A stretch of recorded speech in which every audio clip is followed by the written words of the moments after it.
CA NRC NPR को लेकर मुल्क भर में एहतजाज और मुजाहरे जारी हैं। महाराष्ट्र के मुंब्रा में खवातीन के एहतजाजी धरने को 22 दिन मुकम्मल हो चुके हैं, जहां रोजाना मुल्क भर से नामी ग्रामी शख्सियात का आना जाना लगा हुआ है। इस एहतजाज में जेएनयू के उमर खालिद भी पहुंचे और खवातीन के हौसले की सताइश करते हुए कहा कि हमें महाराष्ट्र हुकूमत पर फख्र है कि वो सीए के खिलाफ हैं, लेकिन जबानी नहीं, इस पर वो तहरीरी बयान जारी करें। उमर खालिद ने कहा कि सीए, एनआरसी और एनपीआर सभी एक ही हैं, इसलिए अवाम इन तीनों से होशियार रहें।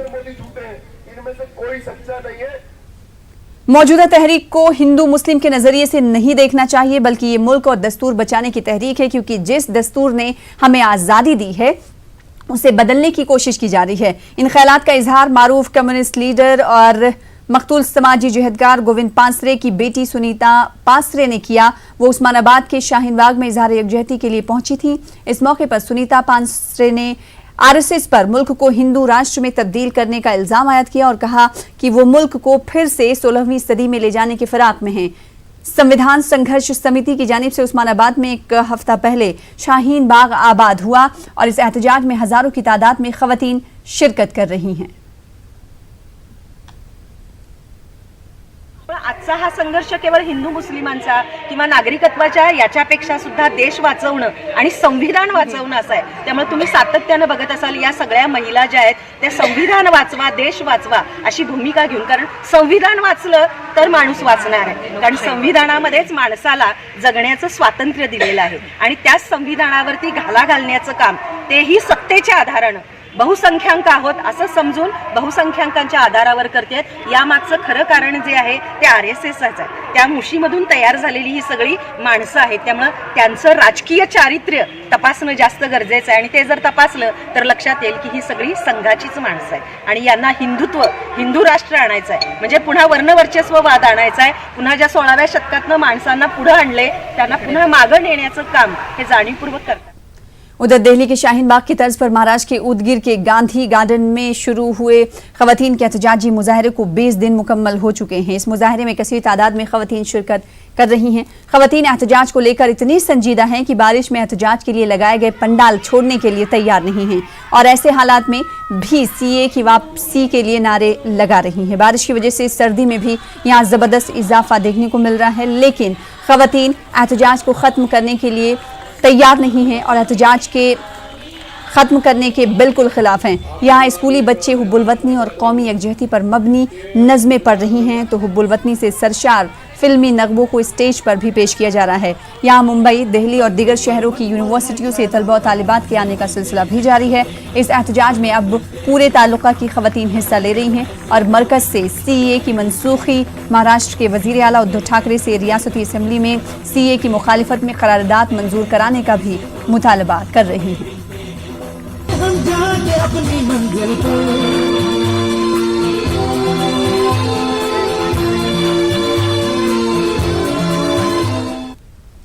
उधर शहरियत तरमीमी कानून, एनआरसी और एनपीआर के खिलाफ नांदेड़ शहर के अलावा देही मकामात पर भी एहतजाज का सिलसिला शुरू हो चुका है। इसी सिलसिले की एक कड़ी के तौर पर नांदेड़ जिले के धर्माबाद तालुका में एक बड़े जलसे का इनेकाद किया गया।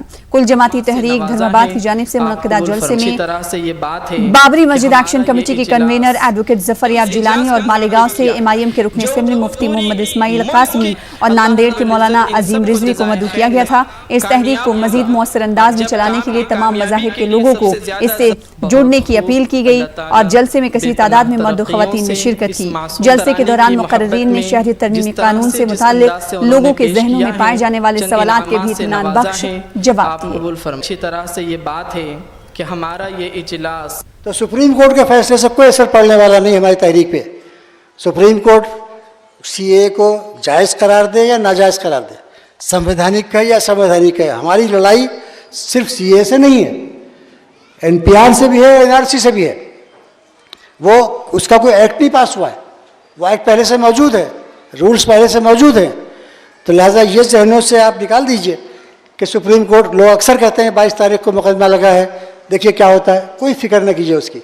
सुप्रीम कोर्ट का जो जी चाहे करे, हमारी तहरीक उससे मुतासर होने वाली नहीं है, क्योंकि ये तहरीक पार्लियामेंट के एक्ट के खिलाफ है और पार्लियामेंट हमेशा अपने एक्ट को वापस ले सकती है, अपने एक्ट को कुलदम कर सकती है, रिपील कर सकती है। लिहाजा हमें तो पार्लियामेंट से वो एक्ट रिपील करवाना है और पार्लियामेंट से ही ये ऐलान करवाना है कि एनआरसी इस मुल्क में कभी नहीं होगी। हमें उसी रास्ते पर चलना है जिस तरह से आज़ादी की तहरीक गांधी जी की रहनुमाई में लड़ी और बेदारी हमारी इंशाल्लाह जारी रहेगी। मैं यहां से यही पैगाम आपको देना चाहूंगा, ये तहरीक जो है बड़ी मुद्दतों के बाद जो है आज ये बेदार हुई है। 70 साल पहले जिस तरह आजादी की तहरीक थी, आज उसी तहरीक की दूसरी निशाते सानिया शुरू हो चुकी है।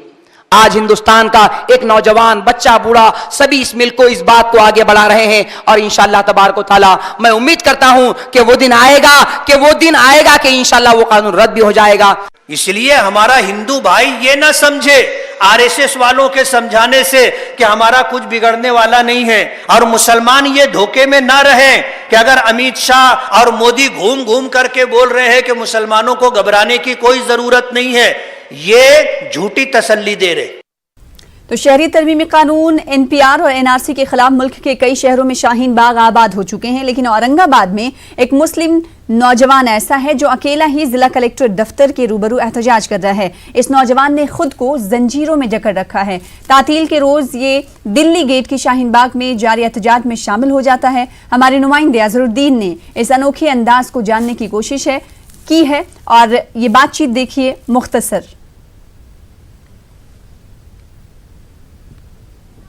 मुल्क भर में शहरियत तरमीमी क़ानून और एनआरसी के ख़िलाफ़ एहतजाज का सिलसिला जारी है। कई शहरों में शाहीन बाग आबाद हो चुके हैं, लेकिन औरंगाबाद में एक नौजवान ऐसा भी है जो तन्हा एहतजाज कर रहा है। इस नौजवान का नाम शेख चांद है और ये पिछले 40 दिन से एहतजाज पे डटा हुआ है। हम शेख चांद से जानने की कोशिश करते हैं। जी चांद भाई, आप ये बताइए, आप ये एहतजाज क्यों कर रहे हैं? जैसे मैंने बचपने से आँख खोला था कि देश जो है तो हम आज़ाद देश में आँख खोले थे। हमें कभी किसी चीज़ की पाबंदी महसूस नहीं हुई थी, लेकिन 2014 के बाद से हमें ऐसा लग रहा है कि हमारा देश जो है तो बंटवारे की तरफ जा रहा। नफ्सा नफ्सी का आलम है कि एक कौम जो है तो हमारे साथ में तकलीफ़ का मामला कर रही। क्यों कर रही? कि ये जो ज़ात के नाम पे जो यहाँ पे जो हुकूमत चल रही है, इसको लिहाजा इसने जुल्म सितम का पहाड़ तोड़ दिया हमारे ऊपर, और अब हमारे बर्दाश्त की हद बाहर हो गई। और ये सरकार ने जो काला कानून लाए हैं, एनआरसी, एनपीआर, CAA, ये जो है तो मुसलमानों को इस देश से निकालने की साजिश है। लेकिन इसके पीछे उनका बहुत बड़ा मकसद है कि इससे हिंदुओं को ग़ुलाम बनाने की साजिश है। जैसे कोई हिंदू एनआरसी में बाहर होता है और CAA के ज़रिए जब अंदर आता है तो उसको बाज़ाब्ता लिख के देना पड़ेगा, मैं पाकिस्तान या बांग्लादेश या अफ़गानिस्तान का रहवासी हूँ, वहाँ मेरे को धर्म के नाम पर सताया जा रहा था, प्रताड़ित किया जा रहा था, तो मैं अपने धर्म की हिफाजत के लिए अपनी जान बचाकर उस देश से हिंदुस्तान की शरण में आया। तो वो जब आएगा तो उसको लिख के देना पड़ेगा। जब वो लिख के देंगे तो उसको 10 या 6 साल तक वोट का अधिकार नहीं रहेगा, उसकी सारी प्रॉपर्टी जब्त हो जाएंगी। सरकारी नौकरी में अगर होगा तो उसको इस्तीफा देना पड़ेगा और उसको उसके बच्चों का पढ़ने का अधिकार नहीं। आपने अपने हाथों में बेड़िया क्यों डाल रखी है? यही है ना CAA की निशानी, कि आप जो है तो नाम के शहरियत रहेंगे, नाम के सिर्फ आपको रहने का परमिशन रहेगा, आपको आज़ादी नहीं रहेंगी। जैसे ये मैंने बेड़िया पहना। तो इस अलामती एहतजाज के ज़रिए आप हुकूमत को क्या पैगाम देना चाहते हैं? मैं हुकूमत को पैगाम ये देना चाहता कि आप जो तो वक्ती तौर पे चुनी हुई सरकार है, आपको अल्लाह ने जो है तो हुकूमत करने का मौका दिया, आप हुकूमत कीजिए, ट्रेन बनाइए, जहाज़ बनाइए, घरा बनाइए, रोड बनाइए, सड़कें बनाइए, बहुत सारे मसले, दवाखाने बनाइए, बीमार लोग हो रहे, इनका इलाज कीजिए। ये एनआरसी, CA, ये झमेड़े में पब्लिक को भी परेशान कर रहे हैं और ख़ुद भी परेशान हो रहे। आगे बढ़ेंगे। मुंबई शाहीन बाग, जो कि मुंबई के नागपाड़ा मोरलैंड रोड पर एहतजाज जारी। आज 15वें रोज में दाखिल हो चुका एहतजाज। मुंबई शाहीन बाग में हिस्सा लेने वाली खवातीन और समाजी कारकुनान को मुंबई पुलिस ने 149 का नोटिस दिया है। दिगर दफात के जरिए पुलिस अफसरान मुंबई बाग के शुरका पर समाजी दबाव बना रही हैं। मुंबई म्यूनसिपल कॉरपोरेशन के असिस्टेंट कमिश्नर की शिकायत पर मुंबई उज़्मा म्यूनसिपल कॉरपोरेशन एक्ट के दफ़ा 317, माफ़ कीजिएगा, दफ़ा 313 और 314 के तहत ज़ेर तामीर मोरलैंड रोड के काम में रुकावट डालने के इल्ज़ाम के तहत मुंबई पुलिस ने FIR दाखिल की है। एहतजाजियों का कहना था कि मोरलैंड की तामीर का काम काफ़ी दिनों से बंद था। एहतजाजी खवातीन और तालिबात के हौसलों को देखते हुए यूनिवर्सिटी की टीचर्स यूनियन के अरकान भी एहतजाज में शामिल हुई हैं। क्या बोलना चाहेंगे? हम लोग ये बोलना चाहेंगे कि हम लोग को परेशान न करें तो ज्यादा अच्छा है। हम लोग अपने आप से आके बैठे हैं। हम लोग का इसमें हम ही लोग का फायदा नहीं, पूरे हिंदुस्तान का फायदा है ना बेटा? पूरे हिंदुस्तान का फायदा है ना? फिर परेशान न करें तो ज्यादा अच्छा है, यही चाहते हैं हम लोग, शांति चाहते हैं, है ना बेटा? और नहीं, पुलिस वाले आपको नोटिस दे रहे हैं ना? हाँ, ये दे रहे हैं ना, साइन ले रहे हैं और मोबाइल नंबर ले रहे हैं। ये हम नाम नहीं जानते हम। पुलिस वाले ये पुलिस वाले औरतें भी हैं, आदमी पुलिस वाले भी हैं, लेकिन हम उनका नाम नहीं जानते। वो लोग हमसे कहते हैं साइन दो और है ना अपना मोबाइल नंबर दो, तब यहाँ पर आकर बैठो। ऐसा जो भी औरत आ रही है उनको रोक रहे, बोले वहाँ नहीं जाना है, वहाँ खत्म हो गया, मत जाओ करके। तो मगर हम किसी के लिए नहीं ना, हमारे लिए तो सिख ईसाई सब लोग हम भाई भाई है, हम सबके लिए कर रहे हैं। ये क्या है, किसी को हैरान करने का तरीका नहीं है। हम यहाँ सिर्फ और सिर्फ एनआरसी और सीए और एनपीआर के खिलाफ विरोध में यहाँ खड़े।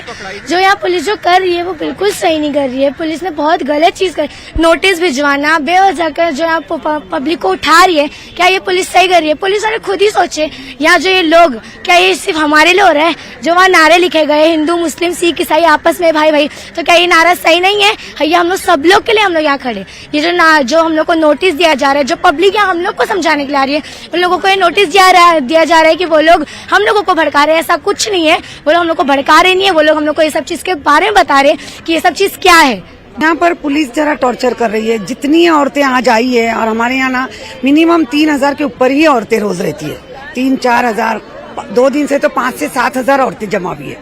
हाँ, और उसके बाद आज तुम डायरेक्ट पेपर ला रहे हो और डायरेक्ट 149 का तुम उनको नोटिस दे रहे हो। अरे ये रोड जो है ये खाली यहाँ प्रोटेस्ट करने वालों का तो नहीं है ना, खाली यहाँ से जाने वाले हर घर वालों का है। यहाँ से हम लोग मार्केटिंग भी करने जाते हैं मदनपुरा के लिए, तो तुम जो घर वाले जो जा रहे हैं, ये इस बिल्डिंग में रहने वाले, तुम सबको उठा उठा के 149 का ये देते जाओगे। एंट्रेंस के पास खड़े रह के कैमरा रह के खड़े रहते, कौन आ रहा है कौन जा रहा है, तो क्या लोग डर रहे इससे कि और फिर साइन लेते, नाम पूछते, तो कितने जो नहीं जानते वो बेचारे डर रहे, उधर बाहर से ही चले जाते कि वो लोग रोक रहे, टॉर्चर करे कि अंदर प्रोटेस्टर कम से कम जाए। देखिए, ये देश भर में जो प्रोटेस्ट हो रहा है, जगह जगह में जो प्रोटेस्ट हो रहा है, ये प्रोटेस्ट उसका ही भाग है, इट्स ए पार्ट। हमने उनके सपोर्ट के लिए आया है, क्योंकि सीएए, एनआरसी, एनसीपी, ये जो नया जो कानून सरकार ने ले लिया है, उसमें अपना कंट्री में धर्म का आधार पे डिवाइड हो रहा है। आगे बढ़ेंगे। मालेगांव शहर में शादी के नाम पर जारी जालसाजी और मासूम बच्चियों को फरोख्त करने के कारोबार का इंकशाफ हुआ है। नस्र फाउंडेशन मालेगांव ने इस मामले पर से पर्दा उठाया है और एक 20 साला मासूम बच्ची को इंसानी जानों के सौदागरों से आजाद करवाया।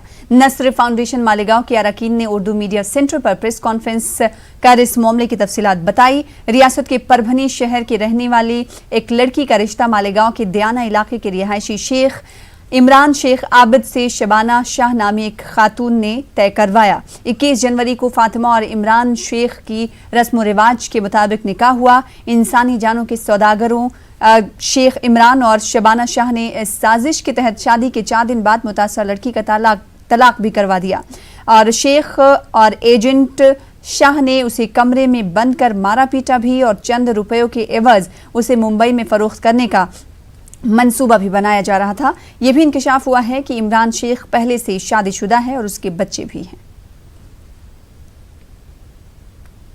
लेने के लिए राजी नहीं थे, फिर बड़े ऑफिस में गए, उन्होंने एक्शन लिए, फिर उन्होंने हमारी कंप्लेन ले ली। उन्होंने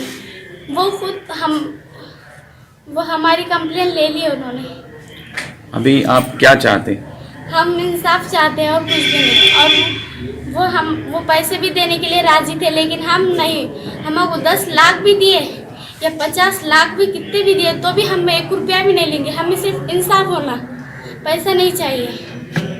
और आज जो मेरे साथ हुआ, मैं ये चाहती हूँ कि और किसी लड़की के साथ में वैसा ना हो जो मेरे साथ हुआ। माँ बाप को लालच देकर गरीबों के बच्चों को शादी करके यहाँ लाया जा रहा है और यहाँ से जामनगर, गुजरात वगैरह जो शादी करके भेजा जा रहे हैं। और इस पूरे मामले के बीच में जो फ्रॉड हो रही है, जो धोखाधड़ी हो रही है, इससे समाज के ऊपर बहुत बुरा असर पड़ रहा है। उलमा को, शहर के लोगों को, आम लोगों को, साहबियों को और सब लोगों को, समाजी कारकुनों को इस पर मिलकर कुछ कार्रवाई करने की ज़रूरत है। इस ताल्लुक से बेदारी शुरू करने की ज़रूरत है। यह हकीकत जब पुलिस के सामने आ गई तो पीड़ित लड़की के बयान के ऊपर से रमजानपुरा पुलिस स्टेशन में 420 का गुना दाखिल हो गया है और उसका आगे का तपास रमजानपुरा पुलिस स्टेशन के पीआई कर रहे हैं।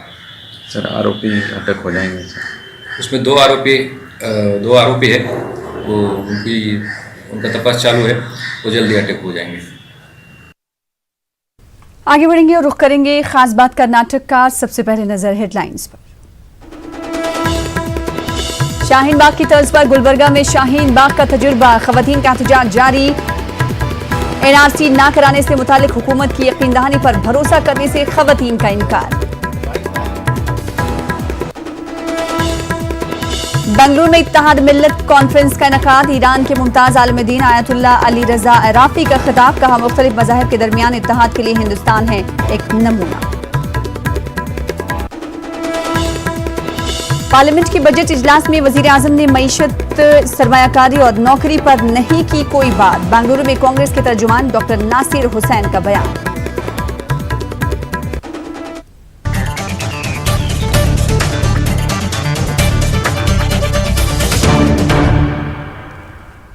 खबर तफसील से। शाहीन बाग की तर्ज पर गुलबर्गा में भी तजुर्बाती तौर पर एक एहतजाज शुरू किया गया है जिसमें खवातीन शिरकत कर रही हैं। एहतजाज की खास बात यह भी है कि इसमें सिर्फ मुसलमान खवातीन ही नहीं बल्कि गैर मुस्लिम खवातीन भी शामिल हैं। ये खवातीन एनआरसी पर मरकजी वज़ारत दाखिला की यकीन दहानी को कबूल करने से इनकार कर रही हैं। इन खवातीन का कहना है कि हुकूमत वाज़े करे कि एनआरसी मुस्तक़बिल में भी कभी भी नाफिज नहीं होगा। गुलबर्गा की शाहीन बाग की खवातीन से बात की हमारे नुमाइंदे जवाद मीर ने। मैं आगे बात को बढ़ाते हुए कि शाहीन बाग की तरफ पर गुलबर्गा में भी एक तरह से मिनी शाहीन बाग बनाने की कोशिश की जा रही है और खवातीन को जमा करने की कोशिश की जा रही है ताकि हुकूमत हिंद तक आवाज़ पहुंचाई जा सके कि गुलबर्गा की भी बिनते हवा हुकूमत के खिलाफ हैं। हमारे साथ कुछ खवातीन मौजूद हैं, ये बात करते हैं वो CAA के खिलाफ क्यों अपना एहतजाज या सदा बुलंद करें। हमारे साथ मौजूद हैं गुलबर्गा के एक मशहूर डॉक्टर हैं, डॉक्टर सीमा। अच्छा मैडम, क्या लग रहा है आपको, क्यों आप जो है इसके अपोज कर रहे हैं? हालांकि गवर्नमेंट कह रही है कि ये नागरिकता छीनने का कानून है, नागरिकता देने का कानून है। जी, नागरिकता देने का कानून है बेशक, लेकिन यहाँ पर ये जो है मतलब आपने एक पर्टिकुलर कम्युनिटी को जो सेपरेट किया है कि Muslims have been kept out from this in this amendment. तो where other refugees will be awarded citizenship, तो इसके खिलाफ हम लोग आवाज़ उठा रहे हैं। अपने मुल्क की तहजीब तो ऐसे नहीं है कि आप किसी का मजहब देखा और उसे नागरिकता दी जाए या नहीं दी जाए ये तय करें। तो जो भी अपने मुल्क की तरफ आता है, मदद का हाथ फैलाता है, तो हम उन सबको हम अपनाएंगे। यहाँ पर एक ये मिसाल है इंडिया में कि पूरे मूवमेंट खवातीन लीड कर रहे हैं। अगर यही पार्टियां जो अभी यहाँ लांछन लगा रहे हैं या किसी को बोल रहे हैं, यही पैसे देकर अगर इतना चुनाव के प्रचार में भी इकट्ठा करे तो लोग इकट्ठा नहीं होंगे।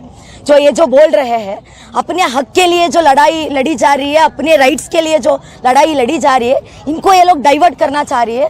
और जब बात आई हक की, तो यहाँ पे आप एनआरसी ला रहे थे, CAA ला रहे थे या NPR ला रहे थे, पहले हुकूमत लोगों से क्यों नहीं पूछी?